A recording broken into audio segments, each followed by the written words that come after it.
Control Chaos. Control Chaos itu adalah sebuah konsep kreatif yang wrap around sebuah tren sama current behavior manusia, tapi tetap ada brand koridor di dalamnya. Contohnya kalau misalkan gua gambarin kayak gini, misalkan kita punya brand message apa nih gitu. Misalkan gua ambil contoh misalkan kayak gudegnya Encot lah gitu. Misalkan gudegnya Encot tuh punya brand message gudeg terenak se-Bandung, misalkan gitu. Brand message-nya gitu. Terus nah di current behavior sama trennya misalkan sekarang tuh lagi seru banget trennya misalkan misalkan joget TikTok gitu, misalkan lagi trennya tuh joget TikTok. Nah, terus gimana sih sebuah gudeg masuk ke joget TikTok gitu? Misalkan kita bikin aja konten, jadinya misalkan kita panggil orang-orang yang suka joget TikTok gitu, kita endorse, suruh dia joget TikTok sambil masak gudeg misalkan gitu. Nah itu tetap ada brand koridornya, tapi kita tap in juga ke current behavior sama tren sebenarnya. Nanti keluarlah nanti objektifnya sebenarnya mau apa gitu. Walaupun itu semua tetap harus kita gali ya. Sebenarnya si brand message-nya tuh harus beneran pas banget sama current trend sama behaviornya gitu. Nah, jadi kasarnya kalau misalkan ngomongin lagi, kasih contoh lagi misalkan kayak brand sepatu misalkan. Sepatunya Alfi misalkan. Kumanya urang teh ayeuna teh keur seru jelema teh beukina ayeuna olahraga berkuda misalkan. Ya udah kita bikin misalkan olahraga berkuda tapi pakai sepatunya Alfi gitu. Atau misalkan sekarang tuh lagi tren banget kalau kemarin kan sepatu sekarang lagi heboh sepatunya Nike. Dia kolaborasi sama es krim Ben and Jerry gitu. Terus sampai mereka bikin kayak makan es krim tapi pakai sepatu. Nah kayak gitu-gitu sebenarnya apa yang terjadi sekarang tuh kurang lebih kayak gitu. Nah terus jangan memaksakan, tapi udah harus mulai mengadaptasi. Mengadaptasi di sini adalah mengadaptasi apa yang terjadi di audiens gitu, di kehidupan digital ini tuh sebenarnya apa sih? Nah kita harus sudah mulai adaptasi di situ. Jangan pernah memaksakan kayak gue mau. Kalau zaman dulu kan kita memaksakan orang untuk menelan apapun yang kita tampilkan lewat televisi gitu. Nah kalau sekarang tuh nggak bisa gitu tuh gitu. Terus kita juga harus mulai propagandais daripada advertisingis. Means kalau zaman dulu tuh iklan-iklan yang banyak banget lah iklan yang kayak misalkan sepatu Nike sale harga 30.000 gitu. Kekuatannya ini. Udah nggak bisa gitu tuh. Tapi kalau sekarang tuh orang bakal ngebeli kalau kita mengiklankan sesuatu tapi ada storiesnya gitu. Jadi kalau zaman sekarang tuh nggak bisa kita bilang kalau produk ini bagus, bahannya kuat. Mereka udah mulai nggak ke sana tuh. Itulah kenapa kayak IKEA berhasil karena mereka menjual story, bukan menjual kebagusan produknya. Karena sebenarnya produknya IKEA juga kalau secara material mereka itu nggak terlalu bagus lah gitu. Tapi mereka bisa menjual story kalau si furniturnya itu bisa bikin lu senang, bikin lu bahagia, itu yang mereka cari gitu. Itu senjatanya mereka gitu. Nah, terus practical guide to create ideal ecosystem itu ada yang pertama itu kita harus tahu dulu nih, kita harus know your battle dulu. Sebenarnya kalau misalkan kita mau mulai bergerak ke bidang digital, apapun itu bentuknya, mau sebuah gudeg dari Incot, mau sebuah sepatu dari Alfi, mau sebuah nanti apa dari siapa gitu. Nah, kita harus tahu dulu nih kita mau bertempur di mana. Salah satu contoh yang paling bagus dalam menentukan dia perangnya di mana adalah Red Bull. Nah, ini contoh memang agak jauh ya, tapi si Red Bull ini bagus banget karena Red Bull nggak pernah mengeluarkan iklan TV, yang pertama. Terus yang kedua, Red Bull juga nggak pernah punya Instagram, dia nggak punya sosial media, nggak punya apa, tapi dia punya YouTube. Nah, YouTube itu di si Red Bull dia bikin di YouTube itu seolah-olah jadi TV station. Bahkan sekarang pun Red Bull udah keluar Red Bull TV namanya. Jadi si Red Bull ini dia pengen memiliki kata ekstrim. Jadi di saat orang mendengar kata ekstrim itu langsung ke recall-nya tuh Red Bull tuh ekstrim banget gitu. Jadi mereka tuh memang gila-gilaan. Salah satunya yang mereka pertama lakukan adalah dia menutup kota San Francisco untuk untuk dijadiin sirkuit F1. Jadi mobil F1-nya balap di situ, langsung ditutup gitu. Terus itu dimasukin di channel YouTube gitu. Nah, ini juga bisa kalau misalkan kita kasih contoh buat kita sendiri gitu, buat yang kecil-kecil, ya kita kalau misalkan kayak tadi lah, ambil contoh gudegnya Encot gitu. Nah, kalau misalkan Encot ngambil battle-nya, gue pengen owning kata gudeg. Di saat semua orang dengar gudeg, itu harus ke gua. Nah, itu bisa jadi bermainnya hanya di situ gitu. Atau misalkan yang lain, misalkan kayak di gudegnya Encot itu yang paling rasanya pedas misalkan. USP produknya tuh apa dulu gitu. Misalkan USP produknya pedas gitu. Ya udah, lu perang lah di area pedas gitu. Yang lu highlight halus-halus itu, tapi gimana caranya itu bisa sangat luas gitu, bisa sangat super kreatif banget gitu. Jangan cuman bilang pedas doang gitu. Terus yang kedua, kita harus cepat, bahkan cepat banget kalau bisa gitu. Jadi salah satu contoh yang paling cepat, karena di dunia digital itu sebuah konten tuh bisa hilang hanya dalam 24 jam. Itu orang udah mulai lupa lah, ketutup sama konten-konten yang lain. Nah, salah satu yang paling cepat di dunia digital adalah Bleacher Report.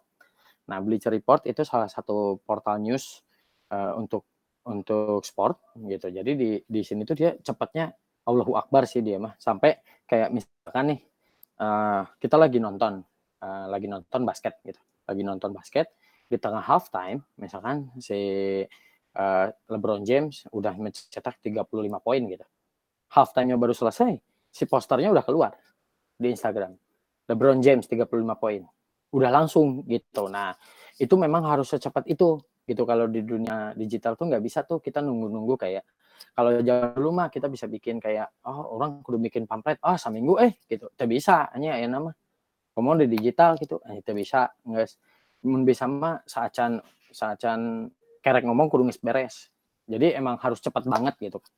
Karena bakal ketutup sama yang lain-lain gitu dan terus banyak banget harus konstan gitu terus. Gitu. Terus yang berikutnya adalah kalau zaman dulu tuh semua orang konsisten. Kayak misalkan gue mau bikin pamflet, gue mau bikin annual report atau apa tuh semuanya konsisten gitu kan. Warnanya sama, apanya sama. Nah, kalau di dunia digital ternyata konsisten itu bikin boring. Jadi pengalaman ini pernah gue rasakan juga. Jadi sebelumnya tuh gue pernah bikin buat satu company gitu. Si Instagram page-nya itu tuh semuanya konsisten. Warnanya semuanya sama. Terus ngomongnya juga rapi, apa segala macam. Nggak bagus ternyata. Nah, yang dibutuhin adalah contohnya adalah Netflix. Kalau kalian suka lihat di Instagram konten-konten Netflix itu sangat tidak konsisten gitu. Mereka bebas banget gitu mau ngomong apapun, bahkan harus yang super nyeleneh sebenarnya. Nyeleneh dalam artian terima dan masih ada koridornya ya. Jangan sampai terlalu nyeleneh hingga ngerusak si brandnya sendiri gitu. Nah, contohnya kayak misalkan si Netflix ngeluarin konten misalkan kayak pertemuan pertamaku dengan Black Mirror gitu. Kalau pernah pada nonton Black Mirror tuh film series di Netflix yang ngebahas tentang teknologi tapi itu bisa merusak human. Nah, salah satunya kan sebenarnya teknologi pertama itu kayak kalkulator, kayak gitu-gitu. Nah, itu tuh kayak dibikin-bikin lucu lah. Misalkan terus ada lagi dia si Netflix itu pernah joinan sama Airbnb kalau nggak salah. Nah, si Airbnb dia nyewain rumahnya si ibu itu loh, hantu itu loh. Naon lah film juri eta lah pokoknya. Nah, disewain rumahnya selama sehari gitu. Kayak gitu-gitu. Jadi memang jangan sampai konsisten gitu. Terus yang berikutnya full. Contoh yang paling bagus melakukan insightful, yang penuh insightful adalah Gojek.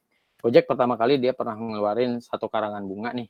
Karangan bunga buat semua orang yang bahkan buat brand lain sekalipun gitu. Kayak misalkan contoh di sebelah kiri, terima kasih kapal api, kami bangga bikin kopi Indonesia di minum negara gitu. Dia ngirimin karangan bunga nih, ucapan terima kasih.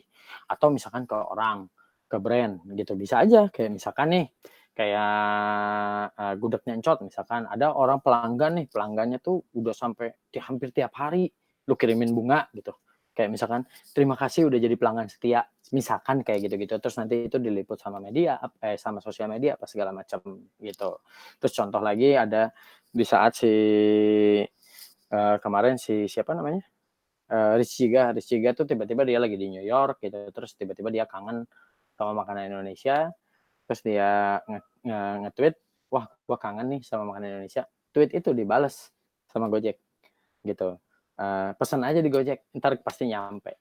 Nggak lama kemudian si makanannya beneran nyampe. Walaupun itu semuanya settingan ya gitu, tapi insight-nya tuh bener gitu, karena insight-nya kalau misalkan lu saat di luar negeri, anjir gue pengen makanan gitu kan, pengen kangen sama makanan Indonesia atau apa gitu. Nah, insight itunya yang mereka angkat menjadi sebuah konten digital yang cukup menarik gitu. Terus yang berikutnya adalah jangan takut untuk gagal sebenarnya, karena kalaupun gagal orang juga tetap bakal beli ceritanya gitu. Jadi contoh yang pernah gagal adalah Nike. Nike sebelum si Eliud Kipchoge itu breaking the record, itu sebelumnya dia pernah menjanjikan sebuah sepatu yang bisa bikin orang lari lebih cepat gitu, lebih cepat dari umumnya, bahkan jauh dibilang orang nggak mungkin. Dia tetap tuh dia bikin sampai pas di satu hari H di record, jeger orang lari, ternyata gagal. Pas gagal, ya udah dia cuek aja gitu. Oh, emang gagal. Tapi dia bilang di situnya kalau we closer gitu. Kita udah lumayan deket nih.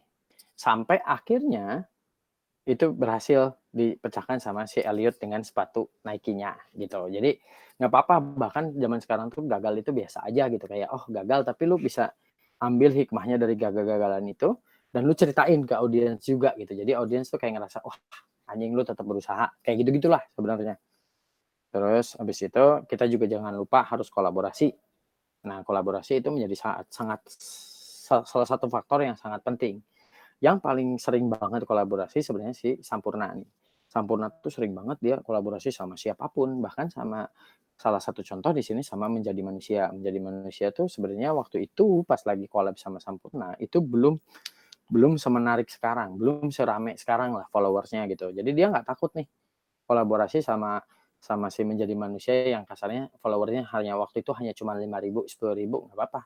Tapi dia ngelihat kalau si Menjadi Manusia ini tuh sebagai konten, wah bisa menarik banget gitu, dan kontennya Menjadi Manusia itu sangat-sangat dinikmati dan cocok banget sama orang-orang yang sekarang nih. Makanya si Sampurna, wah ini bisa jadi sesuatu. Dia collab, habis itu sama dia. Habis itu setelah itu semuanya dua-duanya naik. Sampurnanya naik, Menjadi Manusianya naik, dan Sampurna memang strateginya dia kayak gitu. Jadi dia collab sama beberapa konten creator lah di sosial media yang sifatnya nggak terlalu artis gitu, yang misalkan yang kecil-kecil tapi kontennya menarik sama dia dimasuk-masukin tuh. Bahkan tahun kemarin 2019 sebelum corona ini, si Sampurna itu udah collab sekitar sama 60 orang yang punya akun Instagram sebagai konten creator kayak gitu. Lalu kembali ke Sampurna tadi. Eta teh dia kolapsnya teh dia memasarkan produknya berupa produk rokoknya atau apa yang ditampilkan? Ada contohnya nggak sih? Ada. Jadi sebenarnya gini, kalau misalkan mereka nggak boleh tuh langsung jualan seperti itu. Jadi kalau misalkan brand nih collab sama ini gitu ya, sama Menjadi Manusia, Sampurna, dia nggak boleh tuh jualan langsung produknya, tapi dia menyelenggarakan eventnya tuh. Misal nih ada eventnya Menjadi Manusia, itu disponsorinya pasti sama Sampurna kayak gitu-gitu. Terus contoh lagi kayak misalkan si film nanti kita cerita hari ini itu, nah itu juga sama, itu juga di tap in sama Sampurna. Jadi dia nyarinya gitu kan, itu kan awalnya dari Instagram dulu nih, wah bagus nih, dibikinin film sama dia, dibikinin ini sama dia gitu-gitu. Menjadi Manusia itu naon apa ya? Nah, Menjadi Manusia ini tuh hanya sebuah portal, sebuah Instagram account yang isinya tuh cuman quote doang, quote dan question about life, udah. Nggak menurut gua sih ya, menurut gua pribadi nih, ini tuh nggak terlalu menarik banget sih, tapi entah kenapa di kalangan di bawah kita ini tuh dianggap sebuah konten anjing yang deep. Wah, deep insight nih gitu. Kayak gitu. Kalau buat kita nih, buat umuran kita, mungkin lu baca Menjadi Manusia, naon anjing. Mungkin kayak gitu. Tapi kalau buat yang di bawah kita nih, kayak anak zaman kuliah sampai SMA, ternyata itu tuh sesuatu practical guide buat dia hidup gitu loh, Tung.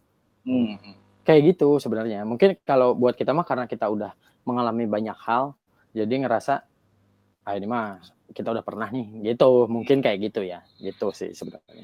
Nah, bahkan si Sampurna ini bukan hanya dengan Menjadi Manusia ya, misalkan dia tiba-tiba collab sama Pavilion Puisi, ada sebuah kafe di Jakarta namanya Pavilion 28, dia di 1 bulan sekali, di 1 minggu sekali dia mengadain kayak stand up comedy tapi puisi. Jadi open mic gitu. Udah, cuman gitu doang. Terus di-support sama Sampurna gede gitu. Jadi dia emang tap in-nya tuh ke komunitas-komunitas yang kayak gitu tuh. Daripada dia tap in ke komunitas yang gede. Tapi beda juga, ada juga beberapa brand yang emang tap in-nya ke komunitas yang emang udah gede. Salah satu contohnya itu Gudang Garam. Gudang Garam Surya Nation Motorland itu dia tap in ke skena motor custom. Itu mah kan emang udah jelas gede kan gitu. Siapapun udah bisa langsung masuk. Dia bikin acara gede-gedean masuk ke sana. Nah, kalau Sampurna beda strategi. Dia ngambilnya yang kecil-kecil gitu. Gitu sih kurang lebih. Terus satu lagi Bidder social media content creator. Nah, ini tuh maksudnya kalau misalkan kita kan kalau misalkan yang pada langganan Spotify itu Oke, kan Siga Sampurnanya kan Sampurna bikin collab dengan ya bikin kayak quote gitulah yang diikutin oleh lebih dari 446.000 followernya. Itu kalau kita flashback ke 10 tahun mungkin 15 tahun ke belakang kan dulu iklan-iklannya Jarum itu lebih ke apa? Image-nya tuh yang adventure, Ya, off-road, betul. terus apa? Nah itu relevansinya apa gitu? Sama dengan kolaborasi yang dibuat oleh Sampurna sekarang. Gini, sebenarnya kalau kita ngelihat, jadi ada perbedaan. Kalau misalkan kita ngelihat Jarum Super zaman dulu ya, Jarum Super 10 tahun ke belakang, itu kan semua benar iklannya tuh semuanya adventure apa segala macam. Nah, yang Jarum lakukan sekarang itu juga sama. Mereka mengeluarkan satu acara TV. Nah, acara TV namanya yang bareng sama Trans gitu. Nah, itu juga tentang adventure, tapi caranya berbeda. Kalau zaman dulu mah memang dikeluarinnya di lewat iklan. Nah, kalau zaman sekarang mah dengan dia kolaborasi sama orang-orang yang sifatnya adventure. Nah, begitupun dengan Sampurna nih. Kalau zaman dulu kan kalau kita lihat iklan-iklannya Sampurna, kan si isi-isinya tuh kayak sebuah permainan kata yang agak-agak menohok gitu, agak-agak indie-indian gitu kan. Nah, ini juga sama nih. Jadi nafas itunya tetap dia bawa gitu. Kayak misalkan kalau kita ngelihat dari Gudang Garam nih, Gudang Garam kan dari dulu Gudang Garam kan dari dulu tuh coba banget naik motor apa segala macam. Sekarang pun gitu. Itunya tetap. Nah, itu yang tadi dibilang di awal kalau itu tuh adalah brand message-nya. Jadi si brand itu biasanya udah punya pilarnya dulu nih. Oh, gue mau bergerak di bidang apa gitu. Ada juga kalau misalkan kayak si Gudang Garam Gigi Move, nah dia itu bergeraknya di bidang e-games gitu. Di bidang e-games dia mau ngambil komunitas semua anak e-games itu harus bareng sama Gigi Move kayak gitu. Nah, itu juga sama, mereka nanti tap in ke akun-akun yang sifatnya game, misalkan di YouTube gitu. Dia masukin ke akun game gitu. Kan banyak tuh yang review game apa segala macam, itu mereka endorse semua. Nah, biasanya kayak gitu sih. Cukup jelas. Lanjut ya. Oke. Thank you, Ned. Mantap. Jadi sebenarnya sih kalau emang mau apa ya punya konsumen harus berani keluar dari lingkungan utamanya sebenarnya ya. Sebenarnya itu betul gitu. Nah, jadi makanya ya kalau kita contohkan tadi si Encot misalnya ngomongin masalah gudeg, ya komunitasnya bukan hanya tukang makan aja tapi naon gitu. Misalkan benar banget tuh. Jadi misalkan kalau misalkan gudegnya Encot nih mau collab sama Marcel Sastra gitu misalkan. Sepatu gitu naon berarti bisa aja gitu. Nah, misalkan nih sama Marcel Sastra gitu, si eta adventurer gitu. si eta adventure tapi pas keur istirahat dahar budak. Misal gitu nya, ini goblok-goblokannya aja dulu gitu. Nah, kayak gitu sebenarnya. Jadi tapi maksudnya tidak terbatas juga harus dengan orang adventure kan, misalnya itu tukang enggak, itu contoh. Bebas Iya. banget. Misalkan mana dek jeung tukang beki catur, nya mangga gitu. Oke. Gitu, dek jeung tukang naon ge bebas we gitu. Bahkan sama kasarnya nih gitu. Waktu itu gua pernah misalkan si Encot bikin si gudegna teh jeung tukang baca puisi misalkan, kolaborasi atau jeung ilustrator, bisa aja. Kayak misalkan dia si gudegnya si Encot di package, nanti di package-nya tuh si produknya digambarin sama Darbot misalkan atau digambarin sama siapa gitu. Itu bisa banget. Nah, sekarang banyak banget yang udah mulai kayak gitu. Net. Yuk, eta net anu nya eta kan collab bisa jeung saha wae sebenarnya netnya aya batasan teu bakal saha wae teh. Seperti nya aya batasan. Nah, batasannya itu batasannya itu itu misalkan orang boga produk, boga brand naon gitu kan, collab jeung saha wae kan. Otomatis kemudian si image produk orang oge jadi kabur oge nya aya kemungkinan kadinya ya.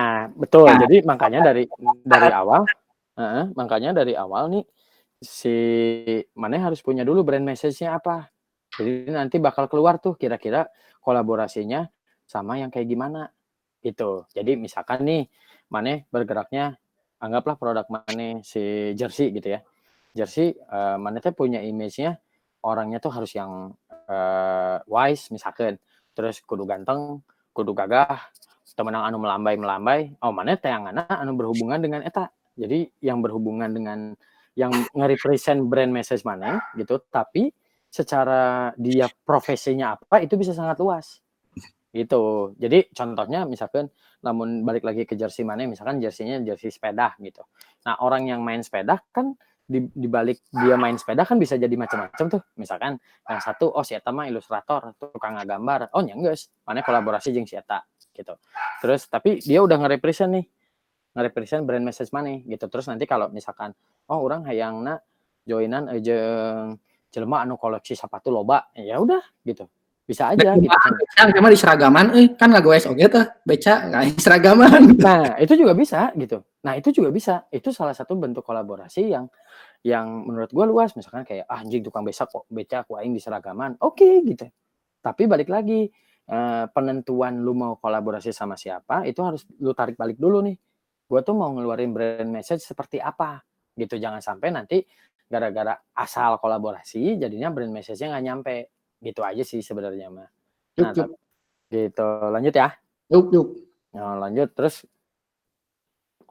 Nah, kita juga harus udah mulai jadi content creator buat sosial medianya mereka gitu. Salah satunya contohnya nih yang paling berhasil menurut gue Spotify. Spotify itu ngeluarin kalau misalkan kalian ada langganan itu pasti tiap tahun tuh pasti kayak ada wrap up buat lo. Kayak lagu apa yang lu dengerin paling banyak gitu kan. Terus playlist apa yang lu dengerin paling banyak, artis yang paling lu sering dengerin. Terus lu tuh denger genre musik lu apa. Nah, itu tuh menjadi jadi content creator buat kita gitu. Misalkan Maneh ngeluarin konten yang berdasarkan jadi mereka banget gitu. Pas mereka mau posting tuh mereka nggak ragu-ragu untuk posting gitu. Kayak anjing bener si Spotify aing bekina emang Elvis Sukaesi posting gitu. Anjing lagu ieu teh emang bener kurang didengekeun unggal tiap poe gitu selama setahun ieu posting gitu. Jadi kayak gue tuh kayak punya sebagai audience gue jadi kayak punya social value sendiri gitu dengan gue udah dinilai nih sama Spotify gitu. Nah, Gojek juga udah pernah melakukan itu dengan ngeluarin kayak misalkan lu tuh paling sering mesen makanan apa gitu kan, terus lu tuh suka ngasih tips nggak ke abangnya kayak gitu-gitu. Nah, itu tuh ternyata buat audiens itu tuh sesuatu yang anjing insight aing teh dibaca ku brand gitu, kayak jadi kayak personalize gitu. Nah, itu tuh ternyata lumayan membekas banget buat audiens gitu. Nah, terus utilize data itu tentu gitu. Jadi setiap kali kalau saran gua, setiap kali yang membeli produk gitu, produk ke kalian apapun produknya, tolong datanya dia tuh lu catat banget gitu. Itu soalnya penting pisan gitu. Nah, kenapa pentingnya gitu? Pentingnya balik lagi kayak tadi, kayak misalkan ada si Pak Robi misalkan. Pak Robi itu sering banget beli makanan keencot gitu. Anjing si eta teh sering pisan. Mana yang lamun misalkan nyaho nomor telepon sabaraha, terus si sosial media naon. Nah, lu kan jadi bisa ada interaksi dengan dia di sosial media dan di kehidupan gitu. Misalkan mana bisa kirim-kirim makanan ke dia. Nah, itu tuh penting pisan gitu. Data itu sangat penting banget gitu. Terus jangan lupa sebenarnya PR itu sangat penting. Jadi percuma nih lu udah melakukan collab, lu udah bikin sebuah activity, lu udah kayak gimana gitu, lu udah bikin konten yang menarik tapi nggak lu PR-in, itu sama aja bohong gitu. Jadi kayak ada alangkah baiknya memang sebenarnya kalau secara modal ini memang lumayan besar nih untuk nge-PR-in sesuatu gitu. Tapi itu tuh penting banget. Percuma kamu bikin sesuatu kalau orang lain pada nggak tahu. Sebenarnya gitu. Dan tentu saja pakai cheat code. Nah, cheat code maksud saya di sini tuh naon? Cheat code itu misalkan SEO gitu. Terus kayak lu pakai mau main ads gitu. Nah, itu adalah sebuah cheat code yang harus lo lakuin. Sebenarnya besar kecilnya itu tergantung. Kayak misalkan contoh si Instagram lu sponsor deh gitu. Nah, itu juga penting soalnya karena balik dari percuma lah menjelema mah teh nyaho gitu. Mana geus nyieun konten harade, mana geus nyieun budak ngeunah pisan gitu nya. Nepikeun ka anjing sa Asia Tenggara mah nu ngelehkeun, tapi jelema teh nyaho percuma kan gitu. Nah, fungsinya adalah PR-ing sama cheat code.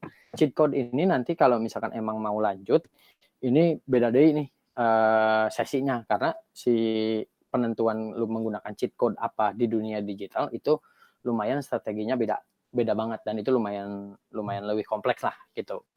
Jadi contoh misalkan kalau salah satu cheat code yang bisa dilakukan sesimpel kayak misalkan kalau orang nyampe ke Bandung, dia ngetik gudeg di Google, anu keluar pertama misalkan gudegnya encot. Nah, itu juga sama, itu butuh investment gitu dan itu yang gue bilang itu namanya cheat code gitu. Itu salah satunya gitu. Net motong net. Boleh dong. Orang sok pohoan Jadi kieu sebagai usaha yang baru dirintis, kaasupna leutik keneh gitu. Yeah. Sejauh mana sih sebagai pengusaha kecil eta belajar digital marketing untuk memasarkan si produknya? Maksudnya pondasi perusahaan yang seperti apa yang membutuhkan pemasaran lebih luas, yang lebih menjangkau masyarakat luas seperti digital marketing. Eta nu kahiji pertanyaan orang.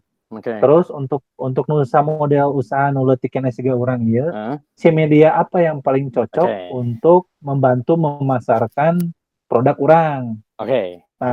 Terus nu katilu, si urang sebagai pelaku usahana ieu apakah harus terjun memahami digital marketingnya sampai dalam atau memang orang kolaborasi jeung konten kreator gitu dalam hal yang penting orang boga patternna arahna rek kumaha. Apakah orang memang kudu diajar oge nyeun konten itu soalnya kan itu kan kemampuan yang berbeda kan, skill yang berbeda gitu dari produksi makanan ke diajar digital marketing gitu kan loncatannya lumayan tilu pertanyaan eta cing net. Oke. Yang pertama kalau jawab lagi gue jawab satu-satu ya. Yang pertama misalkan mana yang nanya sebesar apa sih yang harus kita lakukan gitu ya. Ngapain aja gitu. Sebenarnya kalau boleh gua wrap up sebenarnya semua ini lu bisa lakuin. Lu harus lakuin tapi skalanya beda. Skalanya disesuaikan dengan apa yang lu mau. Misalkan gua mah masih kecil, oke gua skalanya gini doang. Gitu. Tapi strateginya mah sarua sebenarnya. Cuman cara porsinya aja yang berbeda gitu. Jadi misalkan iya mah skalana urang mah skalana sakieu we gitu, tapi strateginya sarua. Gitu. Contoh konkret nih misalkan ya, kayak misalkan lu kolaborasi, misalkan ya kolaborasi. Ini lamun misalkan brand badag mah aing bisa kolaborasi jeung Dian Sastro, misalkan rek kolaborasi jeung Nicholas Saputra bisa wae da aing mah loba duit, misalkan gitu. Nah, tapi kalau usaha yang baru nih yang kecil, anjing aing kolaborasi jeung saha nya. Misal nih, aing kolaborasi. Kudu loba endorse, Cot. Ya misalkan orang kolaborasi jeung misalkan si penyanyi panggung ke panggung tiap acara kawinan di Antapani saha. Mana kolaborasi jeung si eta. Tapi ya skala Antapani unggul gitu. Jeung budak EKTC bisa cot. Bisa gitu. Bener orang. Eta itu bisa gitu. Itu bisa banget gitu. Nggak menutup kemungkinan ya, tapi kan semuanya juga positif gitu. Yang penting mah kan bisnis mana jalan we jadi lebih gede. Atau misalkan mana aja kalau jika tadi siniar, anjing aing dek kolaborasi jeung tukang beca. KB tukang beca ku aing nek di endorse jersey, make jersey KB. Itu salah satu bentuk kolaborasi yang kecil skalanya, tapi secara konten, secara story bagus. Gitu. Lu tinggal put some money on that gitu. PR-ing anjing bisa edan sih. Anggapnya misalkan ya nya senior gitu. Ku aing endorse tukang beca KB Sacimahi make jersey si eta terus asupkeun berita. Edan atuh da. Soalnya campuran aya. Nah, siga kitu-kitu sebenarnya soal skala gede kecilnya nanti disesuaikan aja, Cot. Kayak misalkan urang mah ngan mampuna skalana siga kieu, enggak apa-apa, tapi strateginya tetap kamu harus lakukan. Gitu. Nah, terus pertanyaan di hareup imah teh coy, anu sok make rok pendek teh. Anggeran. Gitu. Contoh nih ya, ini contoh kecil nih. Jadi dulu ini kisah nyata nih. Jadi zaman dulu ada satu orang namanya Leo Burnett. Nah, Leo Burnett ini sekarang dia punya salah satu advertising agency paling gede sedunia lah. Nah, pertama kali dia trial and error strateginya dia itu ke usaha bapakna. Jadi bapakna teh boga supermarket nanti dagang buah gitu. Dagang buah anjing terus ya maksudnya payuna gitu gitunya padahal kita teh yakin pisan supermarket KB aing teh edan gitu. Buahna teh paling seger. Dia tahu nggak apa yang dia lakukan? Saya tahu mawa buah apel. Ya. Terus di setiap kantor yang ada di dekat rumahnya dia taruh buah apel di tengah-tengahnya, di tengah pintu lobi. Terus diberi pesan. Udah. Itu salah satu bentuk pemasaran gitu. Salah satu bentuk marketing yang dia lakukan. Semua akhirnya ya terkenal dia. Oh anjing tiap pagi sih ya. Selama 2 tahun. Siga gitu ya terus. Jadi sebuah cerita kan gitu. Anjing jadi sebuah cerita. Bahkan ceritanya di mana? Contoh misalkan aya pagawe kantor A deket imahna si eta. Cing si eta can sarapan, ada meeting, terus tiba-tiba manggih buah nih. Fuck anjing, terus eta dahar. Jadi semangat. Terus meetingnya berhasil. Itu jadi sebuah cerita. Gitu. Nah, kayak gitu-gitunya sebenarnya. Yang bisa diolah teh sebenarnya tidinya. Nah, soal gede kecilnya mah kamu yang tahu soalnya gitu. Nah, terus pertanyaan ya sama.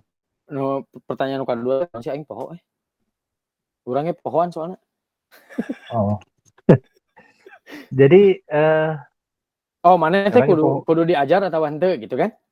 Eta mah nu katilu. Oh nya geus nu katilu heula we, mumpung inget. Nu katilu heula we. Heeh, nu katilu heula. Jadi kalau misalkan lu harus belajar atau enggak, menurut gua belajar mah harus ya, tapi bikinnya enggak perlu.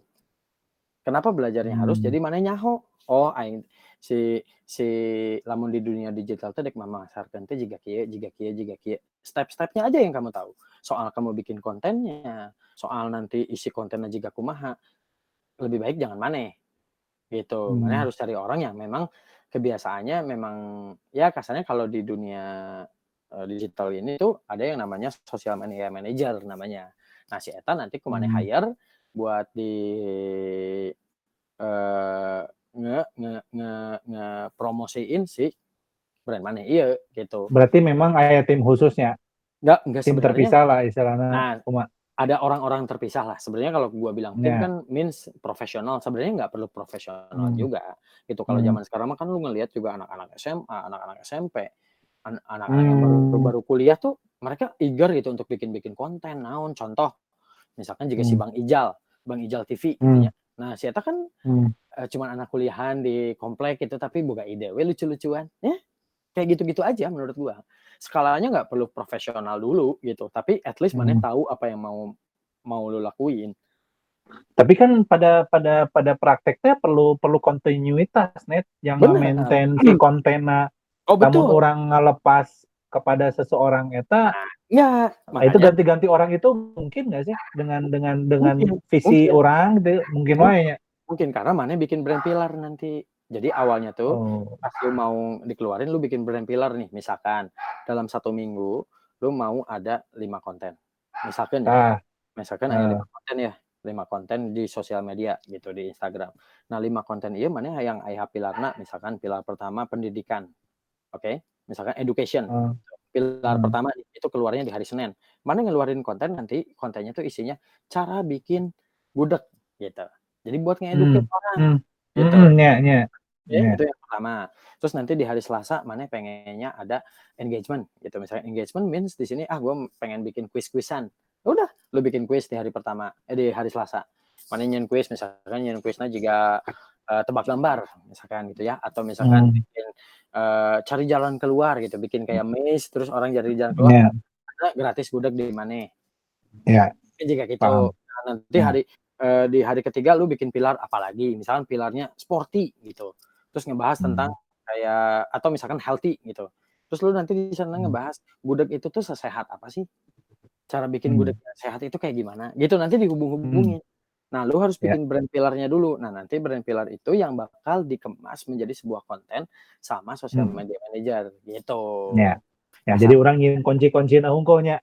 Nah, Engke eksekusinya ku si jelema nu boga skill eta nya. Bener, jadi maneh geus mikirkeun ya si strategi kasarnya mah editorial plan selama seminggunya tuh lu yang pikirin, nggak bisa orang lain gitu. Jadi nanti dia yang create tuh, oh berarti lamun konten kuis mah menarikna siga kieu gitu, oh mun konten ieu mah menarikna siga kieu, gitu sih sebenarnya.